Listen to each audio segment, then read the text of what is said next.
क्या आप जानते हैं कि जब पाकिस्तान 14 अगस्त 1947 को आजाद हुआ, गिलगित बल्तिस्तान अभी भी सिख राज के कब्जे में था। मैं हूं आलिया और आज के स्पेशल एपिसोड में हम आपको लेकर जाएंगे बैक टू 1947। 14 अगस्त सन 47 ईस्वी की दरमियानी रात 12 बजे वो तारीखी साल जब बरसगीर दो हिस्सों में बट गया, पाकिस्तान और हिंदुस्तान, और फाइनली ब्रिटिश राज से आजादी हासिल की। ये तारीख तो हम किताबों में पढ़ते हैं और पाकिस्तान के आजादी पे इन दिनों बहुत सारे लोग आपको तारीख के पन्ने दिखाते हैं, लेकिन आज हम आपको बताएंगे कि उन दिनों गिलगित बल्तिस्तान में क्या चल रहा था। जुलाई 1947 को गंसारा सिंह गिलगित बल्तिस्तान का गवर्नर अपॉइंट हुआ। उस दौर में हिंदू और सिख इस रीजन में बहुत पावरफुल थे। एडमिनिस्ट्रेशन भी उनके पास था, पैसे के लिहाज से भी पावरफुल थे और हथियार भी उनके पास था, जबकि यहाँ के लोकल्स के पास ना ताकत, ना पैसा और ना ही हथियार था।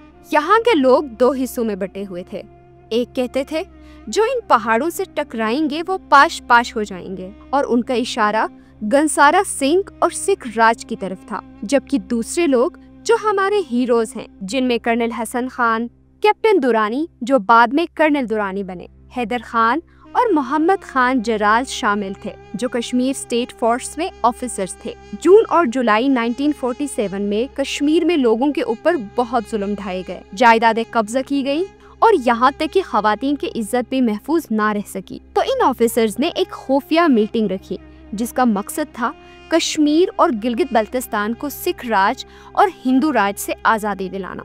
इन तमाम ऑफिसर्स को मुख्तलिफ एरियाज दिए गए कि वो वहाँ जाएंगे और आज़ादी की तहरीक को मजबूत बनाएंगे। जब कैप्टन हसन को गिलगित बल्तिस्तान की तरफ भेजा गया और वहाँ पे उनकी जो खुफिया मीटिंग थी वो लीक हो गई, लेकिन लकीली वो अस्तौर पहुँच चुके थे। कैप्टन हसन फिर गिलगित आए और यहाँ पे वो गिलगित स्काउट और कुछ तारीखी हीरो से मिले, जिनमें कैप्टन शाहजमान, मेजर मुर्तजा और मीर शाह खान शामिल थे। इनके साथ मिलके उन्होंने मंसूबा बनाया कि वो गंसारा सिंह को गिरफ्तार करेंगे। ये मुश्किल तो था, लेकिन इनके हौसले बुलंद थे। उस दौर में कम्युनिकेशन की बात करें तो किसी के पास भी रेडियो मौजूद नहीं था। सिर्फ मीर उफ हुंजा, मीर उफ पुनियाल और चंद लोगों के पास रेडियो मौजूद थी, जिसकी मदद से वो तहरीक आज़ादी पाकिस्तान और हिंदुस्तान की खबरों से बाखबर रहते थे। और यहाँ पे सिर्फ 2 अखबार शाया होते थे, वो भी इंग्लिश में, जिसमें सिविल मिलिट्री गेजेट और प्रभात शामिल थे। यहाँ के लोकल्स तो इंग्लिश को समझने से महरूम थे।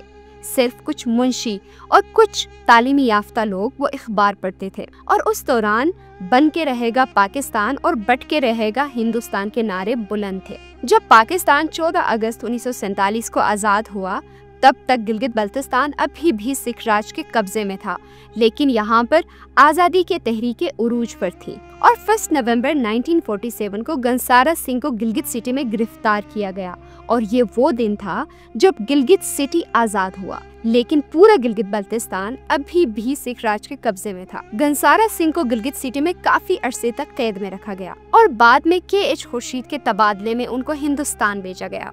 तहरीक आज़ादी जारी रहा और यहाँ के लोकल हीरोज ने अपनी मदद आप के तहत अगस्त 1948 को बल्तिस्तान को भी आजाद करा लिया। कैप्टन हसन बाद में कर्नल हसन बने और उन जैसे बहुत सारे हीरोज ने तारीख के पन्नों में अपने नाम दर्ज करा लिए। तो क्या आपको पहले भी पता था कि जब पाकिस्तान आजाद हुआ, गिलगित बल्तिस्तान अभी भी आजादी की जंग लड़ रहे थे?